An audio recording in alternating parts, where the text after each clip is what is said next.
चा गर्व करू नका, तीच तुमच्या ऱ्हासाची सुरुवात असते. मानवी जीवनाचा प्रवास हा एक लंबकासारखा असतो. कधी माणूस संघर्षाच्या गर्तेत असतो तर कधी यशाच्या शिखरावर असतो. संघर्षाच्या काळात माणूस सावरतो, पण यशाच्या काळातच तो सर्वाधिक घसरतो. हा इतिहासाचा आणि मानवी स्वभावाचा एक विरोधाभास आहे.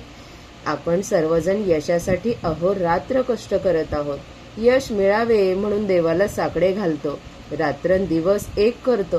पण जेव्हा ते यश मिळते तेव्हा हातात सत्ता, पैसा, प्रसिद्धी येते तेव्हा आपल्याला एक सूक्ष्म बदल होऊन जातो. आपली चाल बदलते, बोलण्यात एक प्रकारचा ताठरपणा येतो आणि इतरांना तुच्छ लेखण्याची वृत्ती बळावते. यालाच अहंकार किंवा गर्व म्हणतात.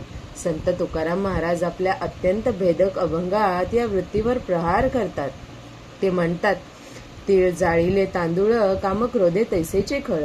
याचा अर्थ असा की जसे तीळ आणि तांदूळ एकत्र करून जाळले तर दोन्हींचा नाश होतो, तसेच मनात काम, क्रोध, अहंकार आला की माणसाचे सर्व पुण्य, त्याचे सर्व कष्ट जळून खाक होतात. तुकाराम महाराज स्पष्ट सांगतात की तुम्ही किती शिकलात, तुम्ही किती दानधर्म केला किंवा तुम्ही किती मोठे तपस्वी झालात, याला काहीच अर्थ उरत नाही जर तुमच्या डोक्यात मीपणाची हाव गेली असेल. यशाचा गर्व करणं म्हणजे स्वतःच्याच हाताने स्वतःच्या पायावर कुऱ्हाड मारून घेण्यासारखं आहे. कारण गर्व ही एक अशी वाळवी आहे जी यशाच्या सिंहासनाला आतून पोखरून कधी खाली पाडेल ते त्या राजालाही कळत नाही. आजच्या स्पर्धात्मक युगामध्ये यश मिळणं कठीण आहे, पण त्याहीपेक्षा कठीण आहे ते यश पचवणं. यशाची नशा ही दारूच्या नशेपेक्षा भयंकर असते. दारूची नशा काही तासांमध्ये उतरते, पण यशाची नशा आयुष्य उद्ध्वस्त झाल्याशिवाय उतरत नाही. तुकाराम महाराज अभंगात म्हणतात, मान दंभ पोटासाठी केली अक्षरांची आटी. आज आपण पाहतो की अनेक लोक खूप उच्च शिक्षण घेतात, PhD करतात, मोठी पदं मिळवतात, पण हे सर्व कशासाठी? तर फक्त आणि फक्त मानासाठी, दंभासाठी, दिखाव्यासाठी. त्यांचं ज्ञान हे समाजाच्या कल्याणासाठी नसून स्वतःचा अहंकार कुरवाळण्यासाठी असतं. मला सगळं कळतं, मी तुमच्यापेक्षा श्रेष्ठ आहे, ही भावना जेव्हा ज्ञानी लोकांमध्ये येते तेव्हा त्यांचं ज्ञान विष होतं. अशा वेळी तो माणूस शिकायचे थांबतो आणि ज्या दिवशी तुम्ही शिकणे थांबवता त्या दिवशी तुमची अधोगती सुरू होते. इतिहास साक्ष आहे की मोठ्या मोठ्या साम्राज्यांचा आणि कंपन्यांचा विनाश हा बाह्य शत्रूमुळे नाही तर त्यांच्या अंतर्गत गोष्टींमुळे झाला आहे. जेव्हा एखाद्याला वाटतं की मी अजिंक्य आहे, तेव्हाच नियती त्याच्या पराभवाची तयारी करत असते. या संदर्भात टायटॅनिक जहाजाचे उदाहरण या जगातील सर्वात मोठे आणि बोलके उदाहरण आहे. 1992 साली जेव्हा टायटॅनिक जहाज बनवले तेव्हा ते मानवी अभियांत्रिकीचा एक चमत्कार मानले जात होते. ते जगातील सर्वात मोठे आणि आलिशान जहाज होते. त्याच्या निर्मात्यांना आणि कॅप्टनला त्याच्या निर्मितीचा इतका गर्व होता की ते असं म्हणलं जातं की एका कर्मचाऱ्याने पत्रकाराला सांगितलं की खुद्द देव सुद्धा या जहाजाला बुडवू शकत नाही. Even God himself can not skin this ship. हे वाक्य आत्मविश्वासाचे नव्हते, तर ते टोकाच्या अहंकाराचे होते. याच अहंकारामुळे त्यांनी जहाजावर पुरेशी जीवरक्षक बोटी ठेवल्या नाहीत. त्यांना वाटलं की गरजच पडणार नाही. त्यांना चेतावणीचे संदेश, वॉर्निंग्स मिळत होते की पुढे हिमनग आहेत. पण यशाच्या धुंदीत आलेल्या कॅप्टनने जहाजाचा वेग कमी केला नाही. परिणाम काय झाला? त्या अजिंक्य मानले जाणारे जहाज आपल्या पहिल्याच प्रवासात बुडाले आणि 1,500 लोक मरण पावले. टायटॅनिकला हिमनगांनी बुडवले नाही, तर निर्मात्याच्या गर्वाने बुडवले. वाढविला अभिमान असे तुकोबराय म्हणतात. ते हेच, जेव्हा अभिमान वाढतो तेव्हा डोळ्यांवर पट्टी बांधली जाते आणि समोरचे संकट दिसत नाही.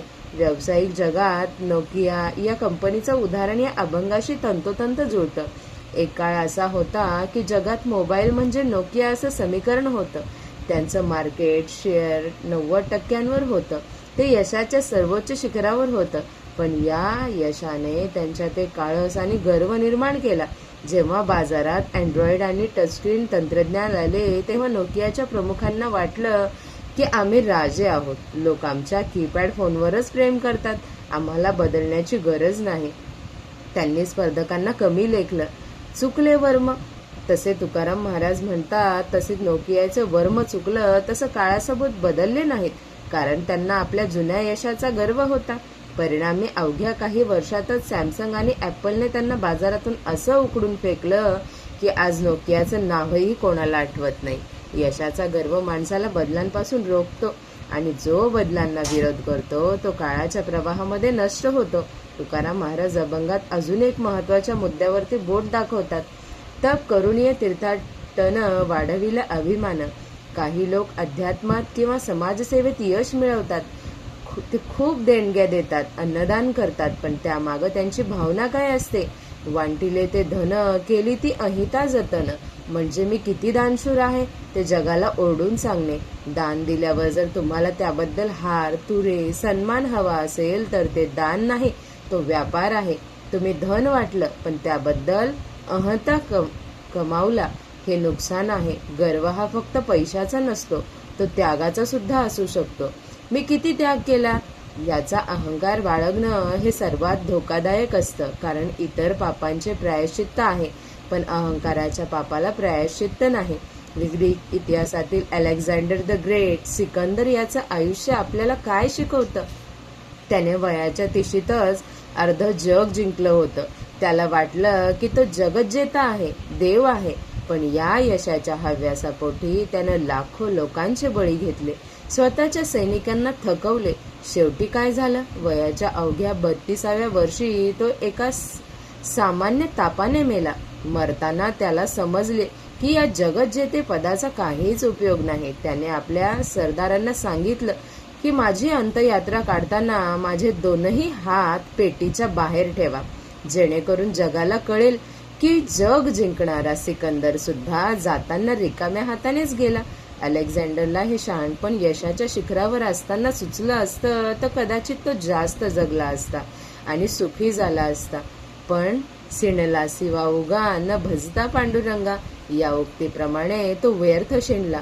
त्याने जग मिळवले पण स्वतःला गमावले. गर्व हा माणसाला एकटा पाडतो. जेव्हा तुम्ही यशस्वी होता आणि गर्व ते करता तेव्हा लोक तुमच्या तोंडावर तुमची स्तुती करतात पण पाठीमागे तुमचा तिरस्कार करतात.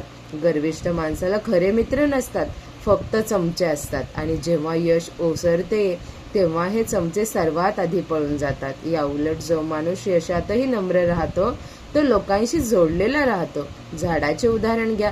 ज्या फांदीला खूप फळे लागतात ती फांदी जमिनीकडे झुकते, ती ताठ राहत नाही. निसर्ग आपल्याला शिकवतो की जर तुझ्याकडे काही वजनदार असेल तर तू झुकलं पाहिजेस. बांबूचं झाड खूप उंच वाढतं पण ते आतून पोकळ असतं आणि ताठ असतं, त्यामुळे वादळात ते मोडतं. पण वडाचं झाड किंवा गवताची पाती नम्र असतात, ती वादळात टिकून राहतात. गर्व तुम्हाला ताठ बनवतो आणि ताठरपणा हे मोडण्याचं लक्षण आहे. लवचिकता हे जिवंतपणाचं लक्षण आहे. आजच्या काळात सोशल मीडियामुळे हा मान, दंभ खूप वाढला आहे. लोकांना यशाचा आनंद घेण्यापेक्षा ते यशाचे प्रदर्शन करण्यात जास्त रस असतो. मी अमुक गाडी घेतली, मी इथे जेवलो, मी इथे फिरलो, हे सर्व कशासाठी? इतरांनी आपल्याला मोठं म्हणावं म्हणून. पण तुकाराम महाराज म्हणतात की हा सर्व अधर्म आहे, कारण यात तुम्ही स्वतःची फसवणूक करत आहात. ज्या क्षणी तुम्हाला वाटतं की मी हे केलं त्याच क्षणी तुमची प्रगती खुंटते, कारण मीपणा हा ज्ञानाचा दरवाजा बंद करतो. तुकामळे चुकले वर्म हेच आहे की करता करविता वेगळाच आहे. आपण फक्त निमित्त आहोत. सचिन तेंडुलकरचे उदाहरण पहा. त्याने 100 शतके ठोकली पण प्रत्येक शतकानंतर त्याने बॅट उंचावून आकाशाकडे पाहिलं. त्याने यशाचे श्रेय स्वतःला दिलं नाही तर त्या वरच्या शक्तीला दिलं, म्हणून तो 24 वर्ष टिकला आणि आजही देव मानला जातो. ज्या दिवशी त्यानं म्हटलं असतं की मी क्रिकेटचा बाप आहे त्या दिवशी त्याचं पतन सुरू झालं असतं. अहंकारामुळे माणसाची ऐकण्याची क्षमता नष्ट होते.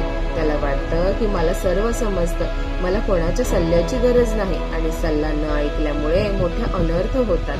महाभारतात दुर्योधन हा पराक्रमी होता पण तो गर्विष्ठ होता. त्याने विदुराचा, भीष्माचा, कृष्णाचा सल्ला ऐकला नाही. त्याला वाटलं की त्याच्याकडे 11 ऐक्षिणी आहेत, त्याला कोण हरवणार? या गर्वानेच कौरवांचा वंशनाश केला.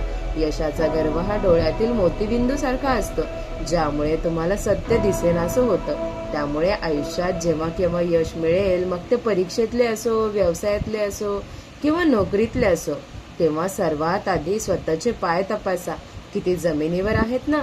यश मिळाल्यावर आरशात पाहून स्वतःला सांगा की हे यश माझ्या एकट्याचं नाही, यात माझ्या आई वडिलांचे संस्कार, गुरूंचे मार्गदर्शन, मित्रांची साथ, ईश्वराची कृपा आहे. ही कृतज्ञतेची भावना अहंकाराचं औषध आहे. जो माणूस कृतज्ञ होतो त्याला गर्व शिवत नाही. तुकाराम महाराजांचा हा अभंग आपल्याला धोक्याची घंटा वाजवून सावध करत आहे. ते म्हणतात, बाह्य शत्रूशी लढणे सोपं आहे, पण स्वतःच्या मनातील अहंकाराशी लढणं महाकठीण आहे. यशाची पायरी चढताना नम्रतेचे वस्त्र घालणं विसरू नका, कारण शिखरावर हवा खूप पातळ असते आणि तिथे फक्त तोच टिकतो जो वाकून चालतो. यशाचा आनंद नक्की साजरा करा, पण त्याचा माज करू नका, कारण नियतीला माज उतरवायला वेळ लागत नाही. जेव्हा तुम्ही मोठे होता तेव्हा तुमचं मोठेपण तुमच्या असण्यात दिसलं पाहिजे, तुमच्या दाखवण्यात नाही. शेवटी एक गोष्ट कायम लक्षात ठेवा, सूर्य जेव्हा डोक्यावर येतो तेव्हा आपली सावली सर्वात लहान असते. म्हणजे जेव्हा तुम्ही सर्वोच्च स्थानी असता तेव्हा तुमचा अहंकार सर्वात कमी असायला हवा. पण दुर्दैवाने माणूस यशस्वी झाला की त्याच्या अहंकाराची सावली लांब होत जाते आणि त्यातच अंधार पसरतो. हा अंधार टाळायचा असेल तर तुकोबांची चित्ती असू द्यावे समाधाना आणि नाही अहंता जतन. हे विचार आचरणात आणा. यशाला डोक्यावर घेऊन नाचू नका, तर त्याला पायाखाली ठेवून पायरी बनवा आणि आणखी उंचावर जा. कारण गर्व हे रासाचे मूळ आहे आणि नम्रता हे विकासाचे मूळ आहे. निवड तुमची आहे. गर्व करून पडायचे की नम्र होऊन जगायचे. तीळ आणि तांदूळ एकत्र जाळल्यावर जसा दोन्हींचा नाश होतो, तसेच कष्टाने मिळवलेले यशात अहंकाराची ठिणगी पडली की सर्व काही खाक होतं. विद्वान होऊनही जर नम्रता नसेल तर ते ज्ञान नसून केवळ एक अक्षरांची अटी आहे. कारण खऱ्या ज्ञानाने अहंकार गळून पडतो, वाढत नाही. दान दिल्यावर जर तुम्हाला त्याबद्दल कौतुक हवे असेल तर ते पुण्य नसून व्यापार आहे. अहंकाराने केलेले दान नेहमीच व्यर्थ ठरते. यशाचा गर्व करू नका, कारण यशाच्या शिखरावर हवा खूप पातळ असते. तिथे तोच टिकतो जो नम्रतेने वाकून चालतो. झाडाला फळे लागली की ते झुकते, तसेच माणसाला यश मिळाले की त्याने अधिक नम्र व्हायला हवे. ताठरपणा हा मोडण्याचे लक्षण आहे, जिवंतपणाचे नाही. आयुष्यभर कष्ट करून जर जीवनाचे वर्म समजले नसेल तर ते सर्व कष्ट वावगा आहेत. यशाचा उद्देश समाधान असावा, बळेजाव नव्हे. मोठ्या मोठ्या साम्राज्याचा आणि जहाजाचा नाश बाह्य शत्रूने नाही तर त्यांच्या निर्मात्यांच्या अंतर्गत अहंकाराने केला आहे. गर्विष्ठ माणसाला मित्र नसतात, फक्त चमचे असतात, जे यशाचा सूर्य मावळताच पळून जातात. यश मिळाल्यावर आरशात पाहून स्वतःची पाठ ठोपटण्यापेक्षा देवाचे आणि मदत करणाऱ्यांचे आभार माना. कृतज्ञता हेच अहंकारावरचे एकमेव औषध आहे.